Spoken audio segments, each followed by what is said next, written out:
எழுதுகிறாரு. அதுல ஒரு வார்த்தை எழுதுவாரு. அதாவது அக்பர் என்ன பண்ணாரா, பீர்பால் இப்படி கூப்பிட்டு, அது என்னமோ இந்த இந்தியாவில் இருக்கிற தத்துவத்தை நீ யாருக்கு எது செய்தாலும் அது அவர்களுக்கே திரும்ப வரும், கர்ம வினை அப்படின்னு உங்க நாட்டில் ஒரு கருத்து சொல்றாங்க. அதை எனக்கு கொஞ்சம் புரிய வைக்க முடியுமா, இஸ் இட் பாசிபிள் அப்படின்னு கேட்டாரு. பீர்பால் சொன்னாரா, ஆமா, நாம யாருக்காவது ஏதாவது கெடுதல் பண்ணோம்னா அந்த கெடுதல் அப்படி சுத்தி இப்படி சுத்தி நம்ம கிட்ட வருங்க. நம்ம யாரையாவது திட்டினோம்னா அதை அப்படி சுத்தி இப்படி சுத்தி திரும்பி நம்ம கிட்ட வருங்க. நீங்க யாருக்கு என்ன கெடுதல் பண்ணாலும் உங்களுக்கு அது வருங்க அப்படின்னு உடனே கியூரியாசிட்டியில அக்பர் ஒரு காரியம் பண்ணாராம். என்ன, பட்டுன்னு பீர்பால் அடிச்சாராம். அடிச்சு சொன்னாரா, நான் மகாராஜா ஒன்னு அழிஞ்சிட்டேன், என்ன எவனாவது அழிய முடியுமா, இது எனக்கு வருமா அப்படின்னாராம். இதுக்கெல்லாம் 24 ஹவர்ஸ்க்குள்ள பதில் சொல்ல முடியாது, வெயிட் பண்ணணும். பிலாசபி உண்மைதான், கேட்கிறவரு மகாராஜா, நான் உடனே இதுக்கு பதிலாம் சொல்ல முடியாது, ஆனா என்னால உங்களை அடிக்க முடியாது மட்டும் போயிட்டார். இதுக்கு என்ன போச்சு, அப்படியே அவர் வெளியே வரும்போது பீர்பால் வாசல் இருக்கிற காவல்காரனை ஓங்கி வராதா. அவன் கேட்டான், என்ன ஏன் அடிச்சீங்கன்னா, மகாராஜா விளையாட்டு ஒண்ணு ஆரம்பிச்சிருக்கிறாரு, இன்னைக்கு யாரு முதல்ல பார்த்தாலும் அவங்க கண்ணத்துல அரைக்கணும். அவன் அடுத்த நாள் பார்த்து ஓங்கி ஒண்ணு ஆரம்பிச்சான். என்னடான்னா, அக்பர் ஆரம்பிச்ச விளையாட்டை நான் கண்டினியூ பண்றேன் அப்படின்னா. அப்படியே இப்படி போய் எல்லாம் முடிஞ்சு கமாலையிலேருந்து அரண்மனை வேலை எல்லாத்தையும் முடிச்சுட்டு ராத்திரி 10 மணிக்கு தன்னுடைய அந்தப்புறத்துக்கு அக்பர் உள்ள நுழைஞ்சு தன்னுடைய மனைவியோட பேசுறதுக்கு அந்தப்புறத்துக்குள்ள போனா, கனவுல இருந்து மறைஞ்சு அவருடைய மனைவி, என்ன அடிக்கிற, என்ன நீ அடிக்கிற அப்படின்னு. உங்களுக்கு தெரியாதா, இன்னைக்கு டெல்லி முழுக்க இதே விளையாட்டு தான். ஏன்னா டெல்லியில விளையாடுற மாதிரி அதை எங்கேயுமே விளையாட முடியாது சார். எந்த விளையாட்டு தெரியுமா, பாருங்க, அடிச்ச யாரு, அக்பரோட ஒய்ஃபு ஓடி படம் அடிச்சாலும் அடிச்சு சொன்னாலும் இது விளையாட்டு. யார காலையிலேருந்து முதல்ல பார்த்தாலும் அடிக்கணும். நீங்க காலையிலேருந்து என்ன பார்க்கவே இல்லை, இப்பதான் நான் உங்களை பார்க்கிறேன், அப்ப அந்த விளையாட்டு நான் உங்களுக்கு பார்த்து அடிக்கணுமா இல்லையா அப்படின்னு உடனே அக்பர் தங்கத்தை தட்டு சரி தூங்கலாமா. அப்புறம் மறுநாள் காலையில தர்பாருக்கு வந்த உடனே பீர்பாலை பார்த்து சொன்னாராம், உங்க இந்தியாவில் இருக்கிற பிலாசபி கரெக்ட், யாரு கொடுத்தாலும் உனக்கு அது திரும்ப வரும் அப்படிங்கல 10% கரெக்ட், அக்ரி வித் யூ அப்படின்னாரா. ஏன்னா நடந்தது முழுக்க வெளியே சொல்ல முடியாதுல்ல. இதை ஒரு புத்தகத்தில் எழுதுறாரு, அக்பருடைய வாழ்க்கை வரலாறு குறிப்பிடப்பட்டிருக்கிறது அப்படின்னு சொல்லி. இது எதுக்கு சொல்ல வரேன் சார், நாம ஒருத்தர் நோக்கி ஒரு கடுஞ்சொல் சொன்னா அது வீணா போகாது சார். நாம யாரோ ஒருத்தருக்கு ஒரு வஞ்சனை பண்ணோம்னா அது வீணா போகாது சார். அது அப்படியே போய் தீயினால் சுட்ட புண் உள்ளாது மாறாது, நாவினால் சுட்ட வடு நம்மளை திரும்ப அது காயப்படும். அப்படி இருக்கும்போது நம்ம யோசிச்சு பேச வேண்டாமா, நாம ஒருத்தர் நோக்கி கடிஞ்சொல் சொல்லலாமா, யாராவது ஒருத்தர் நோகுபடியான ஒரு வார்த்தைகளால பயன்படுத்தலாமா சார். சொல்லவே வேண்டி வந்தா கூட சில சமயத்துல சில இதை தவிர்த்துடணும். தாமஸ் ஆல்வா எடிசன் பல்பு கண்டுபிடிச்சாரு, உங்களுக்கு தெரியும். பல்பை கண்டுபிடிச்சிட்டு ரொம்ப கஷ்டப்பட்டாரு, நிறைய ஃபெயிலியர்ஸ்க்கு அப்புறம் கண்டுபிடிச்சாரு. பத்திரிகை நிருபர்களை கூப்பிட்டு நான் கண்டுபிடிச்சிருக்கிறேன் என்னுடைய சயின்டிபிக் இன்வென்ஷன் காட்டுறதுக்காக அவருடைய அசிஸ்டன்ட் கூப்பிட்டு சொன்னாரு, அந்த பல்பை எடுத்துட்டு வா. அவர் அசிஸ்டன்ட் எடுத்துட்டு வரும்போது கீழே போட்டு உடச்சிட்டாரு. அதுல இருந்துதான் அந்த பல்புங்கிற வார்த்தை வந்தது என்னமோ தெரியல. எங்கூர்ல யாராவது ஏமாந்து போயிட்டா பல்பு அப்படின்னா ஏன் சொல்றான்னு தெரியும். அவன் எடிசனுக்கு பேர கீழே விழுந்து உடச்சு விட்டான், அந்த அசிஸ்டன்ட் உடச்சுட்டான். உடைச்ச உடனே அந்த பத்திரிகை உடைச்சிட்டான். தாமஸ் ஆல்வா எடிசன் ரொம்ப அழிச்சிக்கல, அதனால மறுபடியும் இன்னொரு பல்பு தயாரிச்சா போச்சு. கொஞ்சம் டைம் எடுக்கும், ஒரு 1 வீக் ஆகும். நீங்க ஒரு வாரம் கழிச்சு என்ன பாருங்க, நான் ரெடி பண்ணிட்டு உங்களை கூப்பிடுறேன் ப்ளீஸ் அப்படின்ட்டு. ஒன்னும் திட்டல செக்ரட்டரி கூப்பிட்டு. ஒரு வாரம் கழிச்சு மறுபடியும் ஆச்சு, பத்திரிகையாளர்கள் எல்லாம் கூப்பிட்டாரு, அந்த பல்பை மறுபடியும் காட்டணும். அதே அசிஸ்டன்ட கூப்பிட்டாரு, பல்ப் எடுத்துட்டு. எல்லாரும் என்னங்க சொல்லிருப்பாங்க, அவன் தான் ஏற்கனவே உடைச்சவனாச்சு, அவன் முன்னாடியே போட்டு உடைச்சாங்க. நம்ம மனசுக்கு ஒரு அபிப்பிராயம், ஒரு தடவை ஒருத்தன் உடைச்சுட்டான்னா வாழ்நாள் முழுக்க அதே தான் நம்ம செய்வோம் அப்படிங்கிற அபிப்பிராயம் அந்த அம்மாமார்களுக்கு புள்ள மேல உண்டு. உங்கள்கிட்ட குத்தானி கொட்டிடுவேன், புருஷன் சொல்ல உங்கள்கிட்ட குத்தானி செலவு பண்ணுவேன். வாழ்நாள்ல ஒரு தடவை ஒரு காரியத்தை பண்ணிட்டா கடைசி வரைக்கும் அதையா பண்ணுவான். இப்ப சில பேர் தட்டி தவிர ஃபர்ஸ்ட் ரேங்க் வாங்குவான், அப்புறம் அதை வாங்குவோம் வாங்கவே மாட்டாங்க. தெரியாம வந்துருச்சு ஃபர்ஸ்ட் ரேங்க், அதுக்கப்புறம் என்ன வந்தது அவன் பாட்டுக்கு ஒரு பெர்சென்ட் போடுவான்.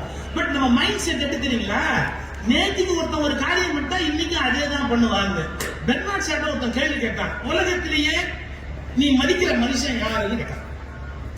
ஒரு நிமிஷம் யோசிச்சுட்டு பெர்னார்ட் ஷா சொன்னாரு, என் டெய்லர். எங்க இந்த பதில் யாராவது எதிர்பார்ப்போமா? நீ மதிக்கிற மனுஷன் யாரு? என் டெய்லர் இருந்தாரு. ஏன் அப்படின்னா, அவன் தான் ஒவ்வொரு தடவையும் என்ன சரியா அளந்து பாக்குறான். பழைய அளவை நம்பி என்ன அப்படியே இல்லை, நான் எப்படி இருக்கிறேன்றது அப்பப்ப அளந்து பாக்குறான். இது சாதாரண வார்த்தை இல்லைங்க. யாரை பத்தியும் ப்ரீ கன்சீவ்டு ஐடியாவோட லைஃப்ல அழுகாதீங்க. அவங்க ஃப்ரெஷ்ஷா இருக்கிறதுக்கு வாய்ப்பு இருக்கு. நேற்றுக்கு கொலகாரனா இருந்தவங்க கூட இன்னைக்கு நல்லவனா மாறி இருக்கலாம். இன்னைக்கு நல்லவனா இருந்தவங்க கூட கொலகாரனா மாறி இருக்கலாம். நெருநல் உடன் ஒருவன் இன்றில்ல என்னும் பெருமை உடைத்து இவ்வுலகு. ஏன்னா மனுஷன் மாறிக்கிட்டே இருக்கிறான்.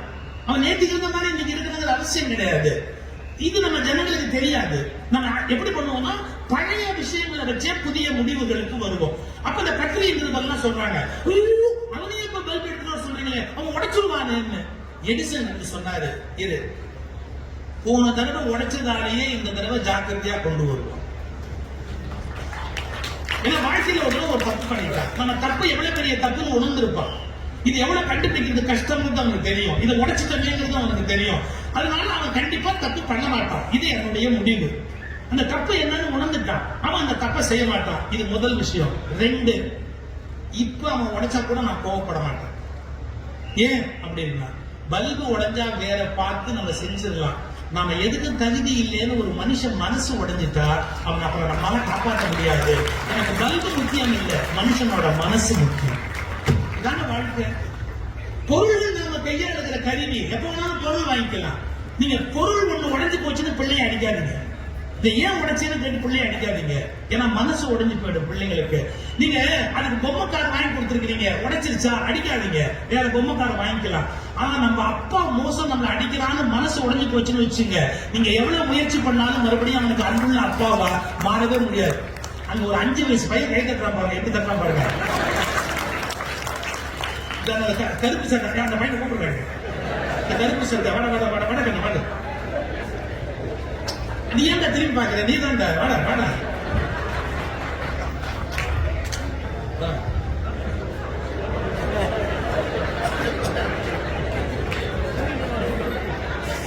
இப்ப அடுத்த காமெடி. அவனுக்கு ஜீவா பரிசு கொடுப்பாரு. அவர்தான் தலைவர்.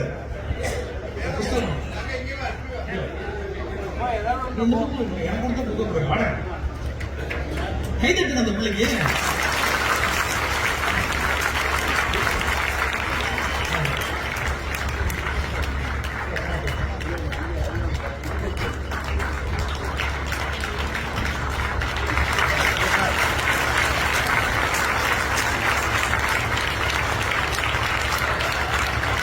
என்ன சந்தோஷம், நம்ம அப்பாவை பத்தி நம்ம சொல்ல முடியாது.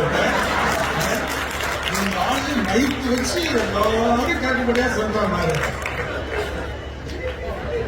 எதுக்கு சொல்ல வரேன் சார்? ஒரு பொம்மை உடைஞ்சு போனா வேற வாங்கிக்கலாம் சார். பிள்ளையோட மனசு உடைஞ்சு போனா நம்ம ஏதாவது பண்ண முடியுமா?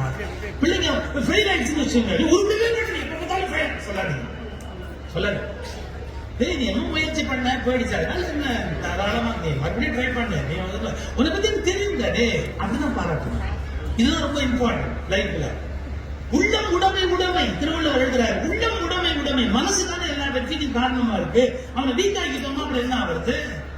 சோ நல்ல விஷயங்களை படிக்கணும். நல்ல நல்ல வாழ்க்கையை நோக்கி நாம மாற்றி அமைப்பதற்கான முயற்சிகள்ல ஈடுபடணும். நம்மளை எப்படி மேல கொண்டு போகணும். எனக்கு இருக்கிற சிக்கல் என்னன்னு கேட்டா, நான் எந்த கருத்து பேசினாலும் அது ஏதோ ஒரு ஆதாரம் இல்லாம பேச மாட்டேன். நிச்சயமா ஒரு புத்தகத்துல ஒரு பக்கத்துல அதுக்கான ஆதாரம், இல்ல ஒரு கல்வெட்டுல அதுக்கான ஆதாரம், இல்ல ஒரு செப்பு பட்டயத்துல அதுக்கான ஆதாரம், அது இல்லாம நான் பேசவே மாட்டேன். ஆனா இதை புரிஞ்சுக்காம பயஸ்டமா ஏதோ பேசுற மாதிரி அறையும் குறையும் அப்படியே அவங்க பாட்டு வாய்ப்பு வந்து பேசுறாங்க. அப்ப எனக்கு என்ன வருத்தம்னா, அவங்க என்ன திட்டுறாங்கன்றது வருத்தம் இல்ல, இவங்க ஒரு புத்தகம் கூட படிக்கலையேன்னு எனக்கு வருத்தம். நீ எடுத்து அந்த புத்தகத்தை படிச்சு பார்த்தா எனக்கு ஒரு உண்மை தெரியும், என்ன உண்மை அப்படின்னு. இப்போ விவேகானந்தரை விட ரெவல்யூஷனரியா ஒருத்தர் பேசியிருக்க முடியாதுங்க. விவேகானந்தரை விட ரெவல்யூஷனரியா ஒருத்தர் பேசியிருக்க முடியாதுங்க. ஆனா நான் விவேகானந்தர் புக்கை நீங்க 4 பேஜ் ரெஃபர் பண்ணுங்கன்னு சொன்னா உங்களால பண்ண முடியுமா? முடியாது. ஏன்னா படிக்கிற பழக்கம் கிடையாது. இப்ப நம்ம ஒண்ணு பண்ண பாத்தீங்களா, என்னன்னா பினான்சியலாவும் ஏழையா இருக்கிறவங்களை காப்பாற்றலாம்னு சுப்ரீம் கோர்ட்ல ஒரு ஜட்ஜ்மெண்ட் வாங்கிட்டோம். அந்த ஜட்ஜ்மெண்ட் வேலையிடுன்னு 4 ஜட்ஜஸ் கொடுத்துட்டாங்க. ஆனா இதுக்கு எதிர்த்து விவேகானந்தர் எழுதியிருக்கிறாருன்னு எத்தனை பேருக்கு தெரியும்? இதுக்கு எதிர்த்து விவேகானந்தர் எழுதியிருக்கிறாருன்றது உங்களுக்கு எத்தனை பேருக்கு தெரியும்?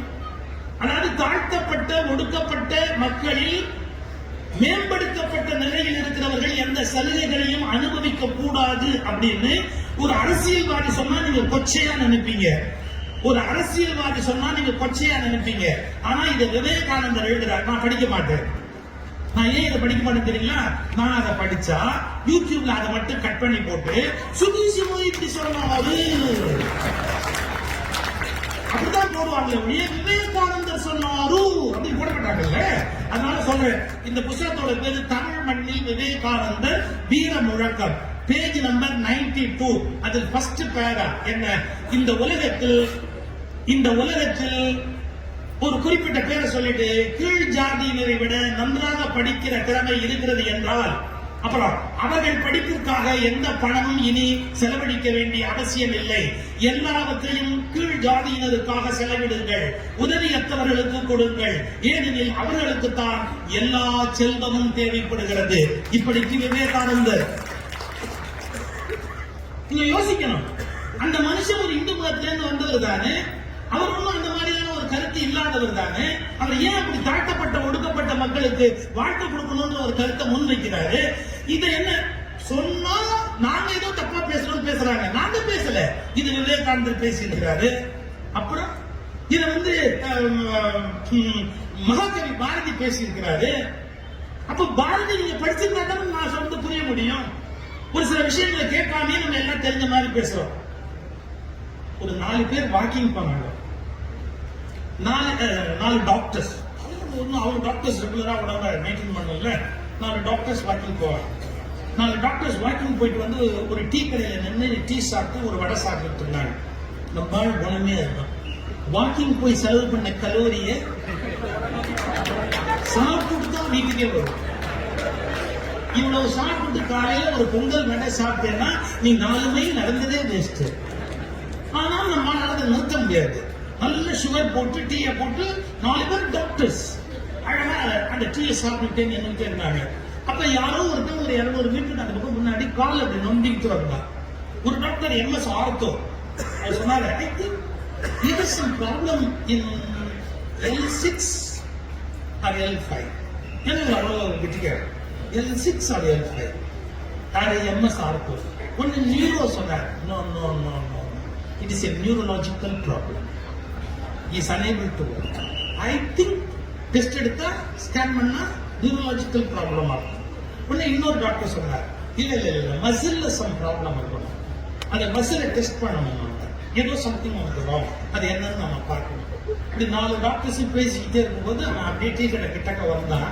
இந்த 4 டாக்டரும் பார்த்தாங்க. அவன் ஒரே ஒரு கேள்வி கேட்டான், யாராவது செருப்பு தைக்கிறவங்க இருக்காங்க? அவன் செருப்பு அறிந்து போயிருக்கு, அவ்வளவுதான். ஆனா 4 பேர் 4 அபிப்பிராயம் சொல்லிட்டான்.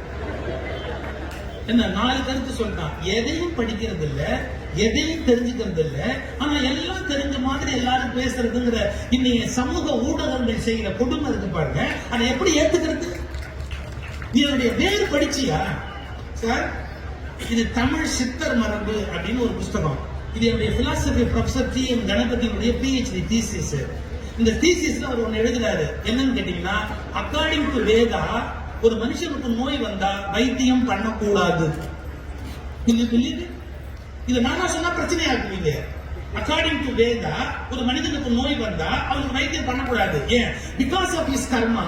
அவனுடைய கர்ம வினையின் காரணமாக அவனுக்கு நோய் வருவதால் அந்த கர்ம வினையின் காரணமாக வைத்தியம் செய்யக்கூடாது. அப்புறம் யார் யாருக்கு வைத்தியம் செய்யக்கூடாது அப்படின்னு ஒரு லிஸ்ட் இருக்கு. இது எல்லாத்தையும் அவர் மென்ஷன் பண்றாரு. சித்தர்களை பற்றி எழுதுறாரு. சித்தர்கள் இதற்கு மாறான சிந்தனை உடையவர்கள், வேதத்துக்கு எதிரானவர்கள். யாருக்கு நோய் வந்தாலும் அவர்களுக்கு வைத்தியம் செய்ய வேண்டும். சித்தர்களுடைய கோட்பாடு இது. ஏனென்றால் கர்மவினையால் நோய் வருகிறது என்றாலும் அதை காப்பாற்ற வேண்டிய பொறுப்பு நமக்கு இருக்கிறது. இதை உணர்ந்து கொண்டு செயல்பட்டவர்கள் சித்தர்கள். அவருடைய PhD தீசிஸ் இது. ஆனா நம்ம அதை புரிஞ்சுக்கிறோமா? இன் வேதா வைத்தியம் பண்ணாதே அப்படிங்கிறதுக்கு ஒரு ஸ்டான்ஸா இருக்கு. Sir is a scholar, professor, philosophy professor. அது என்ன ஸ்டான்ஸா, எந்த வேதத்துல எங்க இருக்கு மென்ஷன் பண்றாரு அவரு. சோ ஒரு காலத்துல திங்க் பண்ண திங்கிங் பேட்டர்ன் தப்பா இருந்தது. அடுத்த காலத்துல அது மாறுது, அடுத்த நூற்றாண்டுல இன்னும் மாறுது. ஒவ்வொரு நூற்றாண்டிலும் திங்கிங் பேட்டர்ன் மாறிக்கிட்டே போகுது. இது நம்ம புரிஞ்சுக்கணுமா இல்லையா? அப்ப நீங்க புத்தகங்களை படிச்சா மட்டும்தான் உலகத்துல என்னென்ன மாற்றங்கள் நிகழ்ந்திருக்கிறது அப்படிங்கறத நீங்கள் புரிந்து கொள்ள முடியும். என்னென்ன மாற்றங்கள் நிகழ்ந்திருக்கிறதுங்கிறத உங்களுக்கு புத்தகங்கள் தான் கற்றுக் கொடுக்க முடியும்.